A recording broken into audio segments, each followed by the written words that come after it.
Welcome. I'm Mia Charity from the Close Up Foundation. We are so excited for today's conversation with the Starting Point's co-founders, Chris Evans, Mark Kassen, and Joe Kiani. I'm especially excited to share that we've partnered with Prince George's County Public Schools in Maryland, right outside of Washington, D.C. Close Up in Prince George's County do a lot of work together, so I know firsthand that the students today will have lots of great questions for our special guests. Speaking of special guests, our two lawmakers joining us today are U.S. Senators Chris Van Hollen of Maryland and Tim Scott of South Carolina. Also, a big welcome to our guests tuning in from all over the country. Thank you for joining us. Without further ado, I'd like to welcome the co-founders of A Starting Point, Chris Evans, Mark Kassen, and Joe Kiani. Hello. Hey, thanks, Mia. Good to see everyone. Good to see you, Mia, and we can't see everyone else, but thank you all for watching. Well, we just saw that amazing short video about ASP, and everyone watching at A Starting Point may notice a few updates. So before we dive into today's conversation with our lawmakers, Chris, Mark, Joe, tell us about the new engagement tools that are being launched and how students can use them for civics education. Mark, let's start with you. Sure. I mean, kind of like that video said, when we started, the original idea was to be a source of information. And we thought we'd, be lucky enough to exploit some of Joe's work through his other philanthropic efforts to get people to talk to us, to give us some definitions of things that seem scary. But what happened over a period of time was a relationship was developed that we realized became a community. And the community was the joining of two places, the elected officials and the folks that elected them. And the interesting thing about doing things like this, as Chris used to say, we'd fix and sometimes make this car on the road. You get a lot of feedback in real time. Some of it very passionate feedback. And the feedback that we got said that they really enjoyed being as close to their elected officials as possible. So we started to remake the site and add features where people could stay engaged in a deeper and more direct way. So now we're going to have functions like you can follow your rep directly. You can get information from your lawmakers and make feeds that can just follow a topic that you like or just follow your lawmaker. You can contact your lawmakers as well. And now one thing we didn't think we were going to have before this, and it's sort of a necessary thing because of the pandemic, is events like this. We wouldn't have had so many, quite frankly. So now we have lots of events that go way beyond things that Chris and Joe and I do, things that you and your organization have done, things that Bridge USA have done. So we now have a place that people can get alerts to those events. They can watch them live. They can rewatch them. So we really expanded in tandem with what the community's asked, and we'll continue to do so. I think throughout the year, we're going to have an election hub that will come up. You'll be able to download all sorts of notifications around, the primaries and a lot of the things that that happen within any given political season. Very well said, Mark. I'll echo that sentiment. That one of the exciting things is seeing the site evolve based on people engaging and that information we get back. I just love doing things like this and knowing that young people are not only using the site but just getting engaged politically and making their voices heard. We did this site because I when I was younger we didn't have something like this, and I think if you miss the political train, it's tough to get back on board, and staying engaged is how you see change. I think we can all agree that the last 20 years have changed so much. Things are changing so fast nowadays, and you young people, you are driving, you're steering us. So you guys staying engaged gives me hope and makes me feel really warm and fuzzy. Well, the one thing I'd like to add is, look, we seem like we have some problems, and yeah, some of them are big problems, but the only way to solve them is through small fixes we can each make. I call that micro fixing. Each of us have our own way, our own abilities, some more than others, but if we all did what we could do, we could make this work a lot better. And, technology, unfortunately, has been used for a while for maybe the wrong way, maybe creating more division, more tribalism. But what we did here, I think, is uses technology to bring people closer, create a bipartisan approach to things, a civil approach to things, and And, I love how our technology doesn't make people want to say extreme things to get attention. The lack of the thumbs up, the lack of showing how many people have viewed each of the sessions, and ability to bring you right to the lawmakers, the people that each location people have voted for, to tell you what is going on with all the issues we're facing. And then you doing your part. You're making our site successful, and we keep expanding it because you're tuning into it and you're becoming educated. Our democracy, any good democracy, requires an educated and engaged citizenry. So the fact that you're educating yourself and you're going out and voting, and hopefully it's going to make the big problems slowly go away. Can I add one thing, Andrea? Because that's amazing. I think it's a really important point to say, which is the real credit to this is the folks that have been showing up, and they have dictated the tone. Elected officials, in that video, the original video was, us knocking on doors, begging people to participate. People show up every day. We can almost not handle how fast we're growing, and that's because the folks who participate in the site, the folks who watch the content on the site, demand a certain way of receiving information, and it's a much more civil way to engage with civics. And we hope for that, but we don't have control over that. That is because of the people that watch the site, and therefore the people like the elected officials today who participate. So I just wanted to hammer that home, Joe, because that was a good point. No, I think that's all wonderful. I think my favorite part of the site are the explainers, breaking down and making some of the information a little bit more bite-sized before you even get to some of the conversations that lawmakers have about some of those very big and important issues. So Chris and I we're write talking about about one of those from memory. I bet. Absolutely. Well, let's start to bring in our lawmakers. Joe, do you want to do the honors and tell us a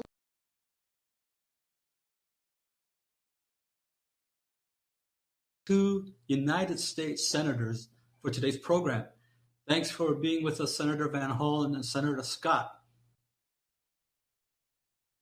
Thank you. Thank you for having us. Thank you. And first, I want to introduce Senator Chris Van Hollen. And of course, you got a lot of questions, but I hope you'll answer later who's your favorite guitarist. But Senator Chris Van Hollen was elected to represent Maryland in the U.S. Senate in 2016. He previously served in the Maryland State Legislature and later was elected to the U.S. House of Representatives. Senator Van Hollen serves on the Senate Appropriations Committee, the Banking, Housing, and Urban Affairs Committee, the Foreign Relations Committee, and the Budget Committee. And Senator Tim Scott, it's great to have you with us. Senator Scott was born and raised in North Charleston, South Carolina. He is the first Black man to be elected to both the U.S. House of Representatives and the Senate. Was joined in the Senate in 2013. Senator Scott has been a national leader on education, justice and fairness, workforce development, and opportunity for all Americans. His personal mission statement is to positively affect the lives of 1 billion people. Thank you. Thank you for joining us. Absolutely. Good to be with you. Welcome, Senators. Chris, Mark, and Joe, why don't we bring out some of our students with us today for a quick hello. Today is the second day of students returning to in-person learning for Prince George's County.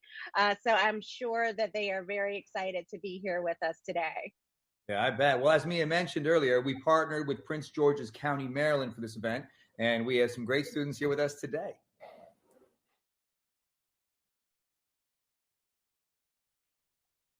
Perfect. Today we're having a conversation about several issues that the students identified as being important to them: COVID, mental health, and criminal justice reform.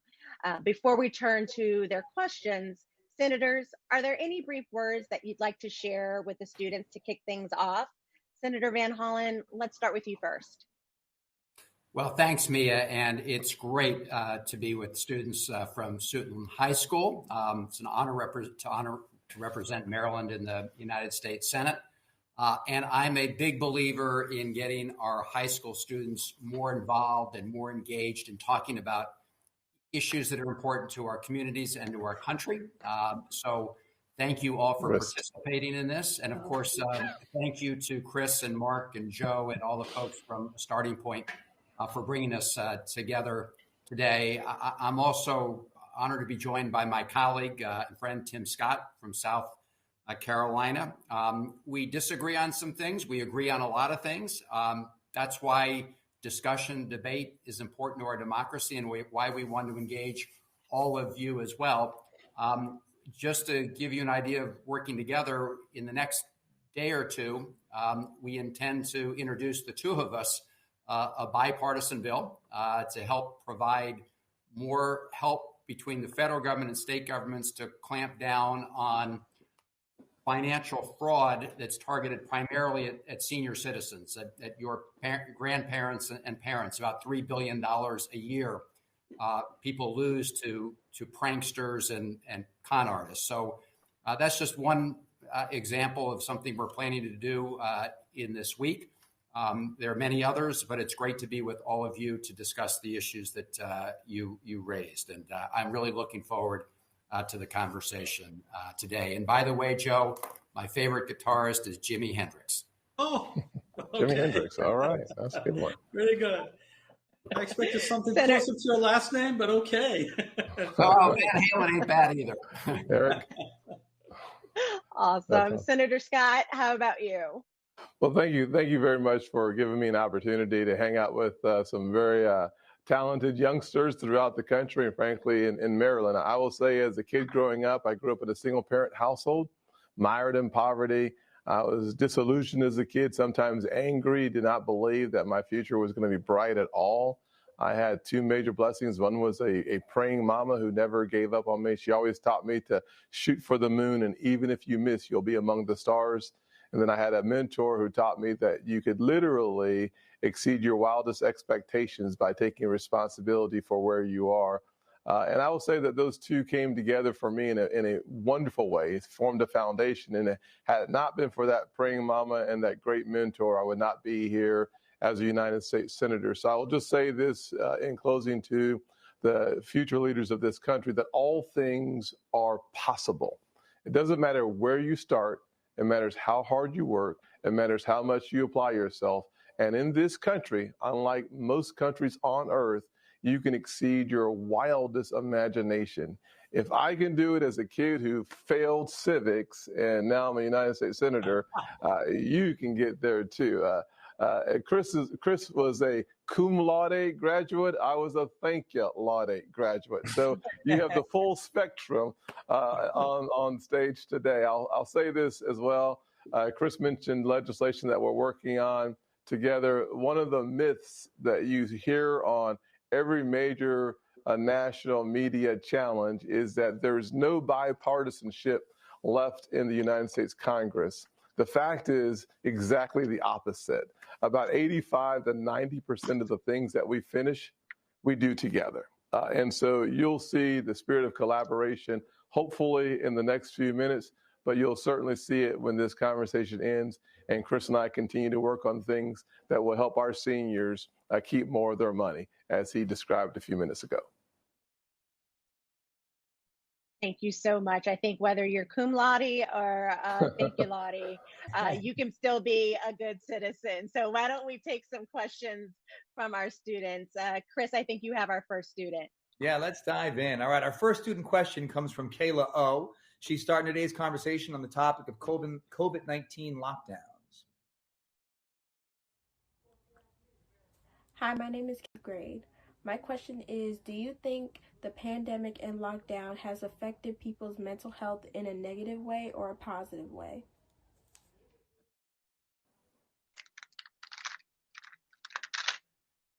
Mia, do you want us just to take them in order here? Yeah, Mia, should we? Go ahead, Senator Van Hollen.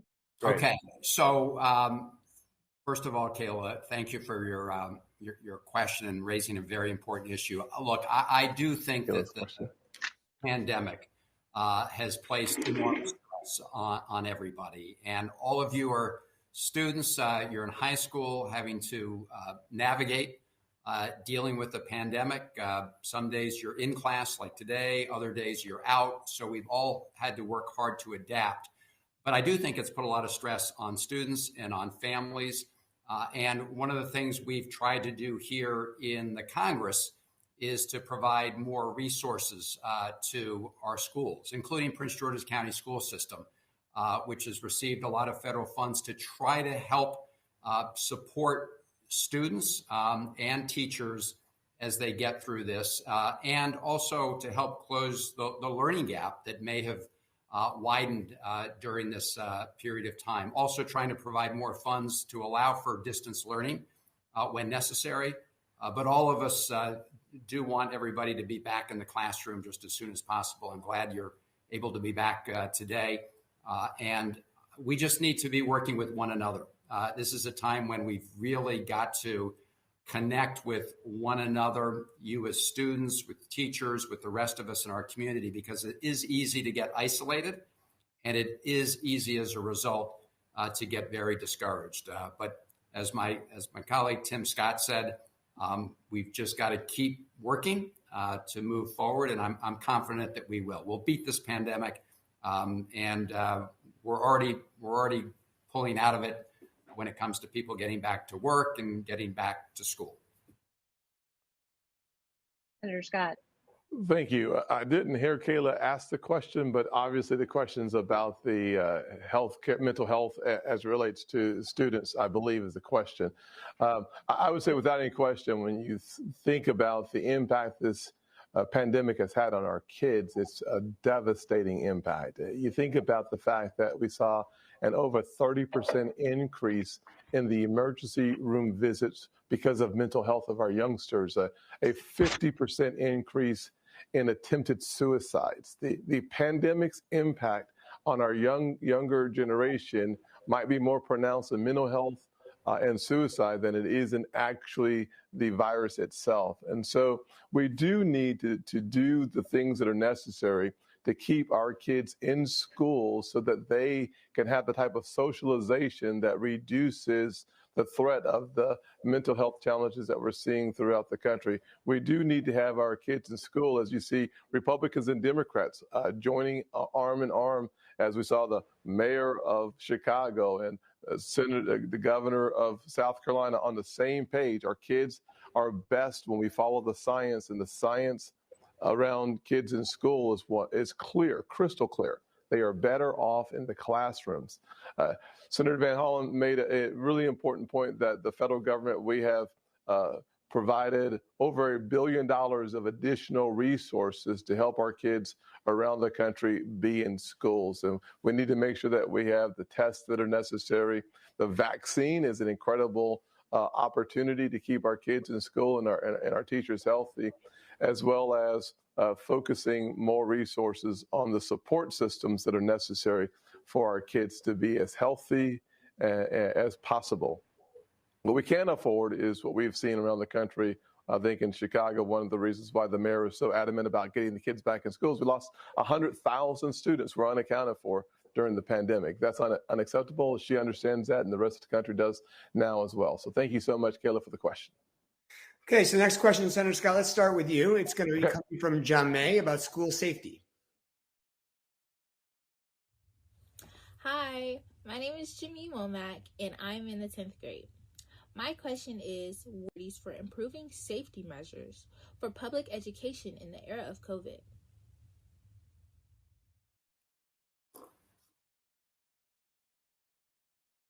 Mia, can you repeat what? I can repeat it for you if you couldn't hear for some reason, Senator. So she asked what your top priorities were for improving safety measures for public education in the era of COVID. Well, I think it's really important for us to focus on making sure that our kids have the necessary, and our schools have the necessary things that make schools safer for them.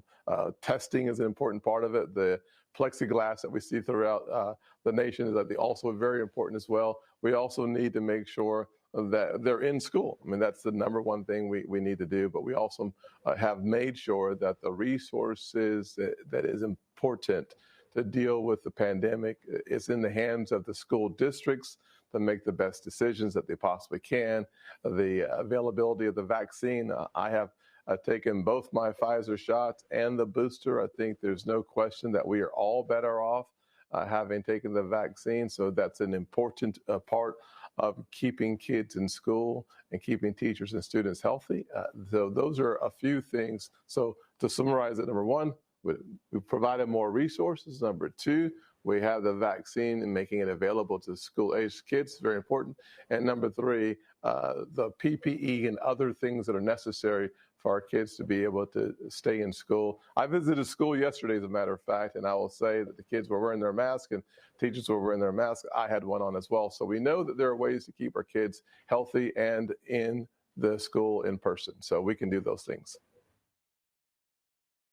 Senator Van Hollen. Well, you may not be surprised, but we're in disagreement, in agreement on all these things with my colleague. We did provide, again, substantial resources to our public school systems. Prince George's County, just in the American Rescue Plan bill that we passed earlier last year, so a little less than a year ago, provided $275 million to the Prince George's County school system. And we provided very flexible use of that money, including to purchase things like testing to screen, like masks and PPE. And I see a lot of our students are wearing masks here, like other access to other of the things that we need to make sure that we protect our students from the virus. I also second the need for everybody to get vaccinated. You can get vaccinated and take the booster when you're able to do it. These are all measures that we should be taking so that everybody can be getting back to school, because I agree, we lost a lot of learning during the pandemic. I have to applaud our teachers and students and parents for all they did to provide for virtual learning when it was necessary. But now that we have these other tools, I think it is important that we get back to in-class, in-person learning as you are in Prince George's County today. Thank you so much for those answers. Next, we have a question from Taiwo, who has a question about school vaccine mandate. It's Taiwo Misore, and I'm in the 11th grade. My question is, what is your position on the federal vaccine mandates for school-age students? Senator Van Hollen, let's start with you. So I support the traditional approach here, which is that states and local school jurisdictions make decisions with respect to vaccines. In Maryland, for example, through the State Board of Education, we require Maryland students to be vaccinated against polio, against measles, against mumps, against rubella, and other diseases. And that is a decision made in the interests of student health by the Maryland, school board, and then other jurisdictions, other school jurisdictions within Maryland, like the Prince George's County school system, can make those decisions. I believe, for example, Prince George's County schools have said that if your students in sports in close proximity, then you need to be vaccinated, or you have the alternative of regular testing. But those are the kinds of decisions that I think are best left to the states and the local jurisdictions based on current conditions, based on what they themselves are experiencing. I would say that this is an area where we probably have a different perspective. I think when you want to localize the decisions, that's a good idea. I'd say the most local decision maker is the one that you live with. And so I think families should make their decisions with their doctors and with their kids. At the end of the day, what we've seen is an incredibly low transmission rate. That doesn't make it zero, but that makes it very low. And so all the things that we should do, from being vaccinated and getting the booster, as Chris said, when it's available, is really important. But the best decision maker for the health of the child isn't a bureaucrat somewhere, whether it's a local one or a national one. It's the parents themselves. And I actually believe that the best option we have for our kids is the option in their households. Let's switch gears for a second and talk about the possible reforms to our criminal justice system. For that, we're going to go to Pilar with our next question. Hi, my name is Pilar White, and I'm in the 12th grade. My question is, what could the federal government do to reform the criminal justice and policing systems? Senator Scott, let's start with you. I know you've been really involved in criminal justice reform issues. Yes, ma'am. It's one of my more important topics as a kid, as I said earlier, growing up in a single-parent household in a community where violence was way too high, and sometimes the response times was too low. And so one of the things I've tried to work on in both the criminal justice reform and police reform is making sure that the communities that are at risk have a healthy relationship with the officers that serve within that community. I started around South Carolina doing listening sessions with African-American leaders and police leadership so that they were in the same room discussing the same issues with myself and a Congress member. For over a year, we did that around South Carolina. And what it did, it led me to working on police reform. And let me give you a couple ways that I think that we could improve the quality of the outcome for citizens, especially in communities of color. One is the elimination of the chokehold, except for the life of the officer. That is something that myself and Cory Booker worked on, and we actually came to an agreement on that point. We also, I've said that if a picture is worth 1,000 words, then video is worth 1,000 pictures. So making sure that our law enforcement officers have body-worn cameras and that they keep the data stored, making it available. You all may not remember, but about 6 years ago, 7 years this summer in Charleston, North Charleston, my hometown, Walter Scott, a namesake but not a relative, was shot in the back by a law enforcement officer who then lied on his police report. Had it not been for a bystander who happened to be walking by, who videoed the incident, and that video did not come out for a couple of weeks, we would have assumed that what the officer said was 100% accurate. After watching that video, Michael Slager was sentenced to 20 years in federal prison. And thankfully, we had that video. So I am in favor of providing as much money as humanly possible to make sure that our officers have body-worn cameras. I'm also in favor of providing more resources so that we have the responsibility of the duty to intervene in situations like we saw in Minnesota that could have, I think, saved the life of George Floyd had the officers that were standing there actually intervene in the situation. The training for de-escalation could have helped in Kenosha, Wisconsin, in that situation. If the officers had the training to de-escalate the situation, that young man's life may still be here on earth. And so I look for other ways to gather the data so that we understand and appreciate the interactions that are happening between the law enforcement as well as the communities that they serve. So I believe there are a lot of things that we can do. I've been working on those things. But let me finish with this. It's not a binary choice between supporting police or supporting communities of color. If you want to do one, you have to do the other. And that's why resourcing it is critical.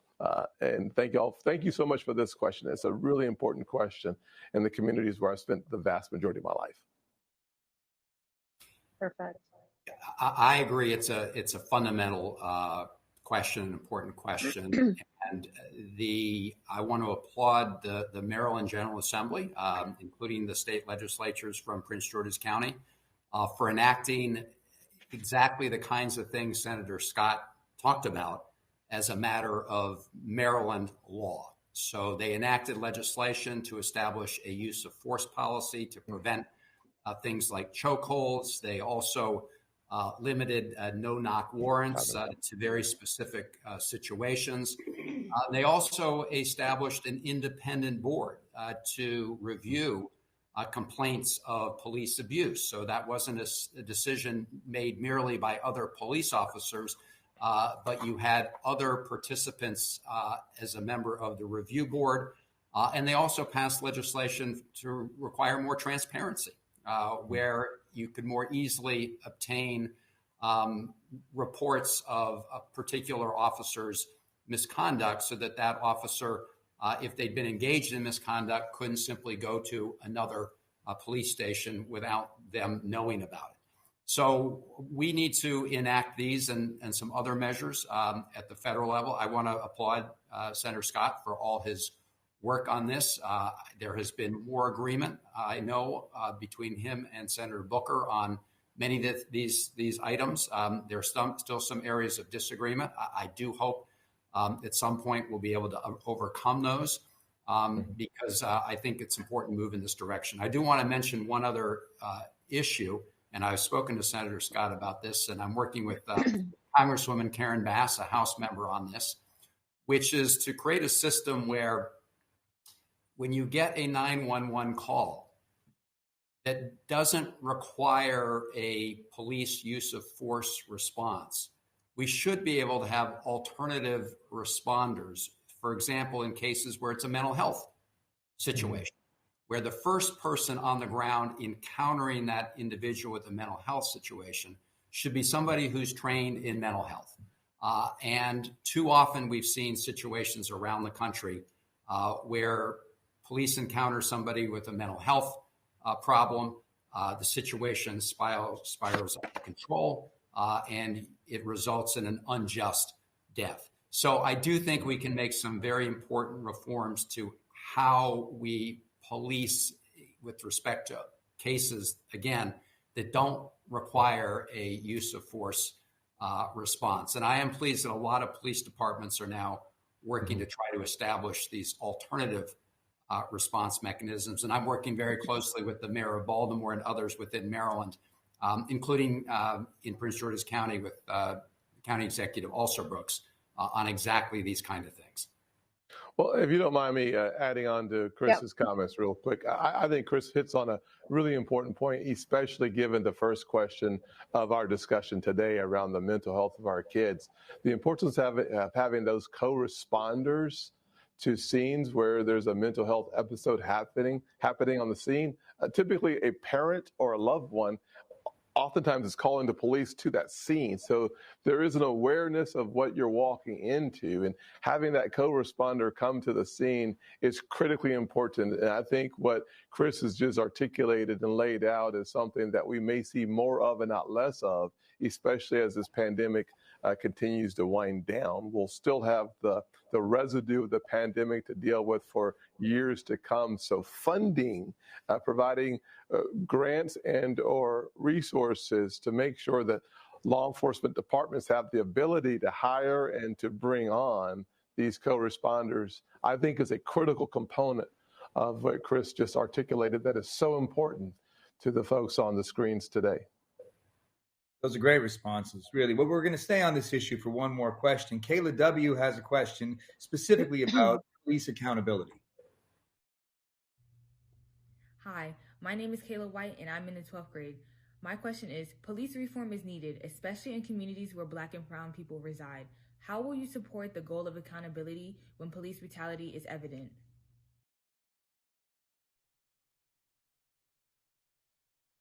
Well, let me first of all, Kayla, let me expand, I think, on some of the things we talked about, because I do think the measures that Tim and I mentioned are essential. And again, they move forward in Maryland through the General Assembly, and I'm glad we're working on trying to implement these on a national level. But so when you see police misconduct, we need to make sure that we have independent review boards that can make decisions rather than a system where it is just the police themselves that are making decisions about the actions of some of their colleagues. And I do think that's a very important part of it. I also think the United States Department of Justice has an important role to play here where there's clear evidence of problems with a pattern of abuse and discrimination in the practice of a police department. It's very important that the federal government have the tools to go in, as the Justice Department did in Baltimore, when there were clear indications of abuse, the kind of abuses that led to the unjust death of Freddie Gray. So these are other tools that we need to bring to bear to address this really important issue.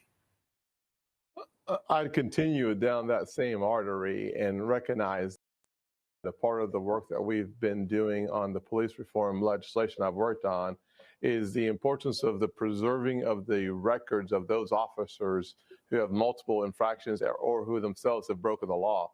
And sometimes it's easy for an officer to go from a department to a different department to a different department, and those records do not follow. And some of the things that we have worked on in the legislation is to make sure that we preserve those records. And then in the previous administration, there was an executive order that included the formation of a national database for those bad apples that we've talked so often about, being able to be compiled in such a way that any new department or agency would have access to those records to understand who they're hiring. Believe it or not, today that is hard to find, as officers who have bad conduct in one department can move on to another one without those records following them. We need to stop that from being the case and start having a higher level of accountability embedded in the next hire as well. Thank you so much for that. Let's go for our last question. Senator Scott, we'll start with you. It comes from Famata. Hi, my name is Famata Mara, and I'm in 9th grade. My question is, how will we help people who are wrongfully imprisoned immigrate back into our society? Senator Scott, let's start with you. Well, thank you. One of the ways that we can deal with the recidivism rate of our nation, and frankly, what we've done in South Carolina, we've been able to close, believe it or not, 5 or 6 state prisons because we've been able to reduce recidivism. Recidivism is a fancy word that means nothing more than once you get out, you come back in a certain amount of time back into prison. And one of the ways you break that is through job training, through making sure that we have education components, as well as the mental health part of it as well. I've always said that people need a plan, a purpose, and a paycheck. And a part of the First Step Act that we passed in a bipartisan fashion about 4 years ago was focusing on those 3 critical areas so that nationally we can do what we've seen done in Georgia, Texas, and South Carolina, which is a significant reduction in the recidivism rate, those who come back.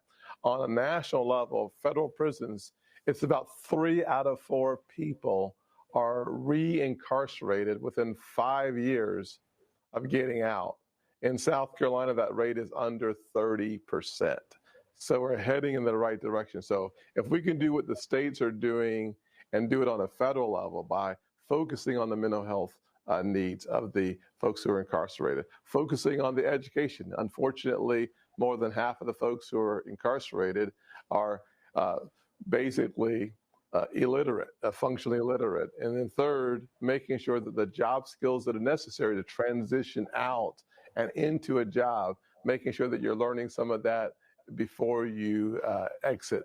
So those are ways that we can break the recidivism rate and make it easier for those who were incarcerated to reintegrate in the communities. And remember, typically where you come from, you return to. And so as I think about that as a real issue, for those communities like the one I grew up in, I keep thinking to myself, how do I solve a problem before it happens? And this is one of the ways that we make sure that happens.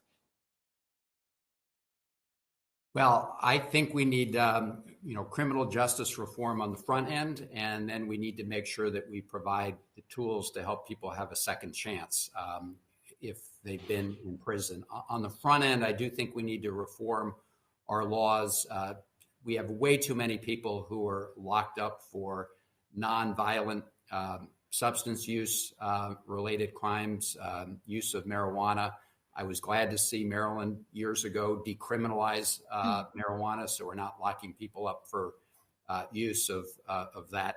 But I do think we have a lot further to go in reforming those laws. The United States has way too many people behind bars for those kind of offenses.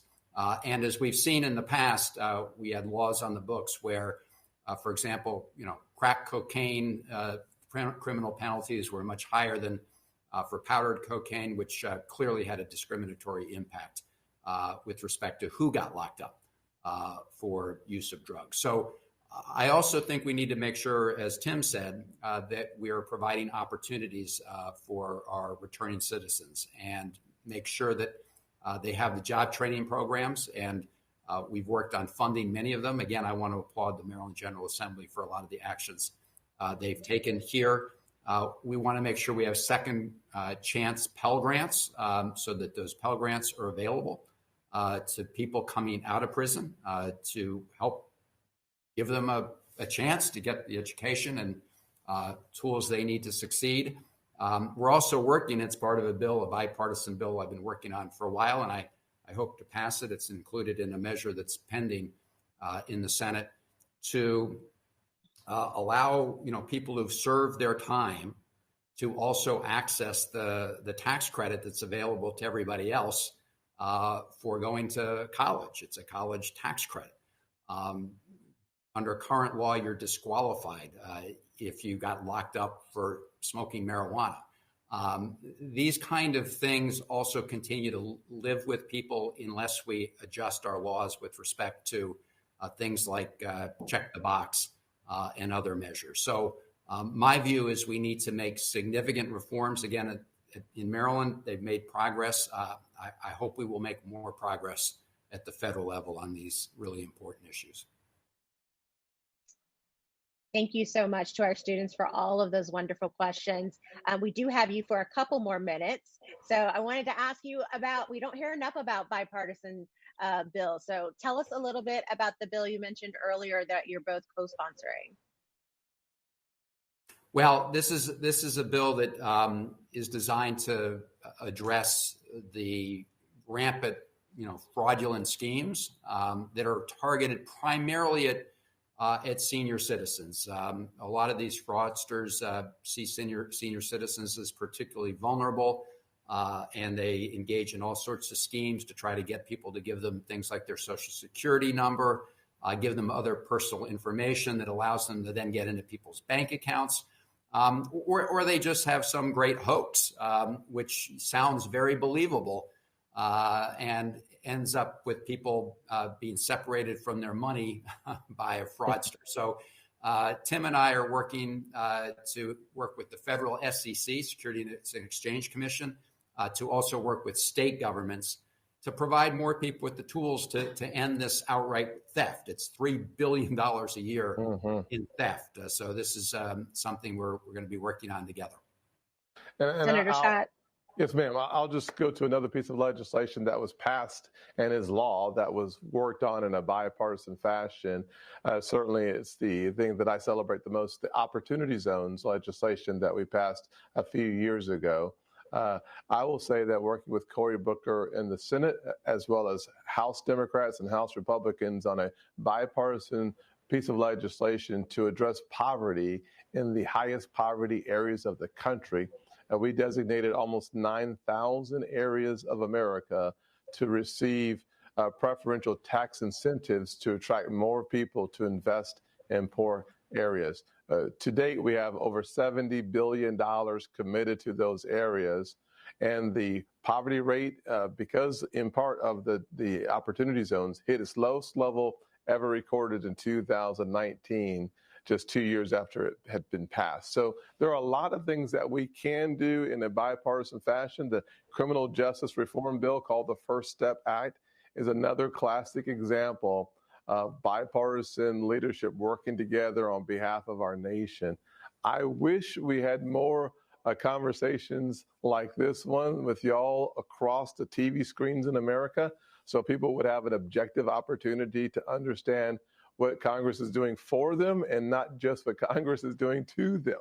And so this has been a classic opportunity that needs to be seen on all the screens in households across America. So thank you all for your commitment to having both of us have a conversation and a dialogue about issues infecting and affecting you. Thank you guys.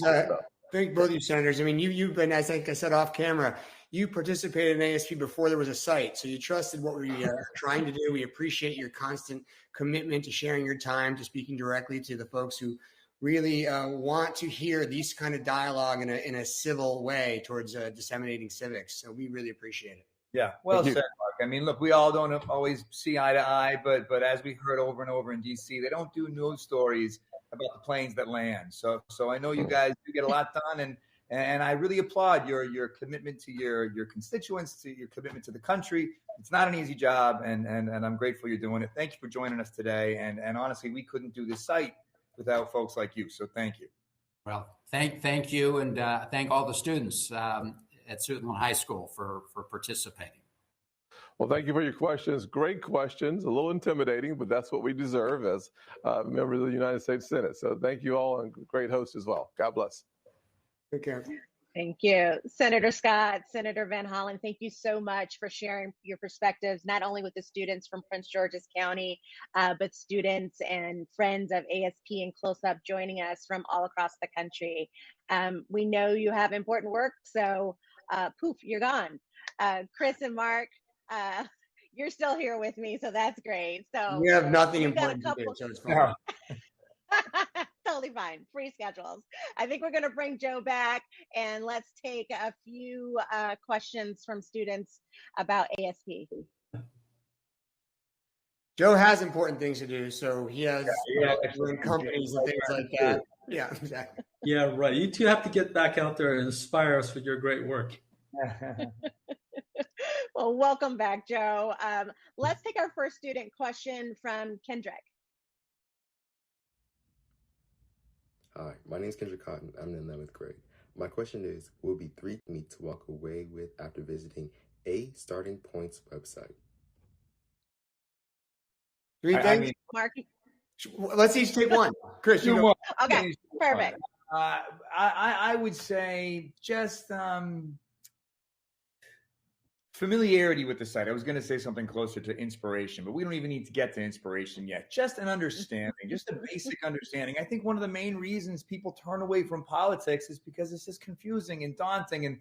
And I think you don't realize that some of the things that you wish were different in the world around you can be changed through the politics, through political engagement. So I think the first step towards, achieving some of those things is just familiarizing yourself with the world of politics, the vernacular, the bills, the elected officials. Once you understand those things a bit better, you feel the confidence to engage a bit deeper. Joe, what's yours? I'm gonna go last because Chris. I was gonna say inspiration. I was gonna say inspiration. No, I can't because Chris just stepped all over. You can say inspiration. You go. I'll think of something.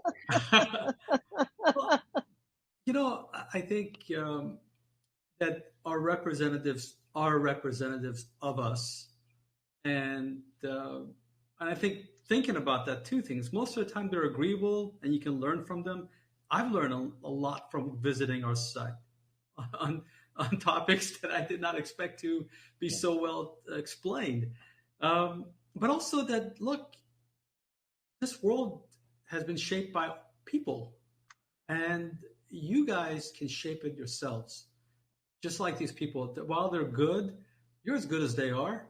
So you just have to educate yourself and take action out of kindness and know that you can change the world we live in. Look at Senator Scott, where he came from, what he did.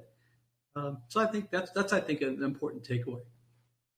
Yeah, I mean, I think Senator Scott, said something great at the end there, which was, they were a little intimidating, but we're elected officials, and that's kind of what we signed up for. And I think if I could ask one thing, that people realize that they have a part in this process, and if they could leave our site feeling that they have a way in which they could feel their power within the importance of them participating, then we'll have done at least a little bit of service towards helping things run better, and also continuing to demand the way in which people talk about these things. I think all of us sit home and we acknowledge that we have differences, but it would be great if we could explore those differences while having some empathy and understanding that people are different and not having to take everyone down while getting to the heart of these issues. And I think those were all 3 of those things were fantastic. I would have said inspiration, it would have been quicker, but then I really... You guys danced around it, so we'll count it as a bonus. Our next question comes from Ella. Hi, my name is Ella Rose, and I'm in the 11th grade. What was your inspiration for a starting point, and why do you think it's a necessary resource? Mark, do you want to go first? Is it about? No, I want you to take it. She asked what your inspiration was, so you need to really do that one, I think. Well, for me, I think, well, like I said, first it was about providing information to get people comfortable with politics. But one of the things that I've seen a lot lately, which I'm sure it's always kind of been this way, but it always feels like we're at the kind of nadir of something. But it's our ability to disagree. The way we debate, the way we converse, it's become so hostile and winning an argument is not the same as changing a mind. It's not the same as earning respect. The art of knowing you're coming to the table where everyone has their own perspective. And oftentimes there's the perception of injustice on all sides. Being aware of that and practicing debate in classrooms. Specifically, I mean, what I've loved about ASP is hearing that sometimes classrooms are using it as jump offs for discussion and learning what works, what doesn't, and how you want to feel when you're in a debate, how you want to be treated, and how you should treat other people. I think is an important art as we become kind of a little more tribal, and as social media gives us all types of information. It's important to make sure that we know how to speak to one another, even when we have big disagreements. Agreed. Mark, you want to take it? No, I thought that was great. I agree. Perfect. Let's take our last question from Riley. Hi, my name is Riley Adam. My question is, how do you see a starting point being used in the classroom? Well, I'll start off there. Hopefully, first of all, the interesting thing about tools like this is they get used the way people who use them want to use them. You have the best intentions of what you think something's going to be, but that's what's kind of great about this stuff. Even we did have this in the beginning. We put things out the way it made sense to us. And as we said at the beginning, or as I said at the beginning, the site itself has evolved and the look of it's evolved and the way we even put information on has evolved based on how people use it. So in the classrooms, people use it different ways. We have something called ASP Homeroom that's going to continue to roll out and get bigger and bigger, which Mia, you know much about because we're partners with Close Up in it. And in that, this is packaged in a way where it's the beginning. It's a resource, but it's a window into other resources that Close Up provides. Because Joe and Chris and I are very proud of the ASP team and everything that they've all done and we've done with this. But we also aren't the experts. We're the window into the experts, which, Close Up you guys are, and the teachers are, and the school and the students are the ones who have to find the way to use these tools to both better themselves. So I think ASP Homeroom will be a big step in that direction, and it'll continue to evolve in terms of how they use, for example, counterpoints and debates, and how they use that within the schools itself, and how they use the explainers, and how the explainers are used towards larger reference guides that other people provide. And I could go on and on, but that's the beginning of it. And I only hope that it grows in which the way is most useful to the teachers and the students that use it.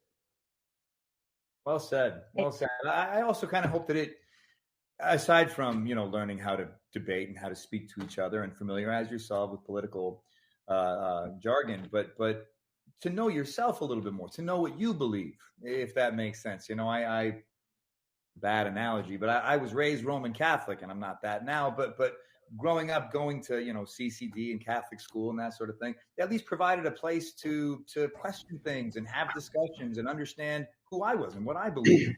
So I think just having an environment that bends towards politics to let people understand where their passions are and the bills that they support. So I think, again, not just the things I listed earlier, but knowing who you are when you look in the mirror a bit more. I love that. I think the essence of what drew me to finding you all and connecting and us partnering together is that the goal isn't to tell anyone what to think, but to give them the tools to make those informed decisions and calculate their own thoughts about the issues impacting our democracy. So thank you all for being part of this event today. We're excited from Close Up to be joining you. And with that, that's the end of our program today. Thank you, Chris, Mark, Joe, for facilitating such a wonderful conversation with our lawmakers. I want to give a special shout out to Prince George's County Public Schools. I know we mentioned Suitland High School earlier, but we also had the Academy of Health and Sciences be part of our student audience today. So thank you so much to both of our schools participating today. And finally, thank you to our audience today. We hope that you continue to follow along with ASP and Close Up and get involved and get engaged and make informed decisions about these issues that face our democracy. So with that, stay tuned. Thank you. And thank you, Mia. Sorry, you get one too. You got to get one too. Thank you. Always. Thank you, Mia. We're so wonderful. Thank you. That's the perfect place to end. So goodbye, everyone. Take care, everybody. Bye, everybody.